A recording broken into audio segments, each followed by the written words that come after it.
अयोध्येतील प्रभू श्रीराम मंदिर लोकार्पण सोहळा आणि छत्रपती शिवाजी महाराजांच्या जयंतीदिनी रेशन कार्डधारकांना आनंदाचा शिधा देण्याचा निर्णय आजच्या राज्य मंत्रिमंडळ बैठकीत घेण्यात आला।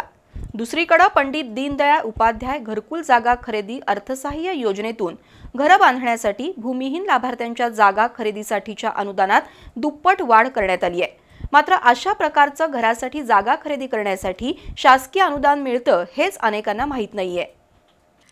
राज्य मंत्रिमंडळाची साप्ताहिक बैठक आज मुख्यमंत्री एकनाथ शिंदे आणि उपमुख्यमंत्री देवेंद्र फडणवीस अजित पवार यांच्या प्रमुख उपस्थितीत पार पडली। त्यामध्ये काही महत्त्वपूर्ण निर्णय घेण्यात आले।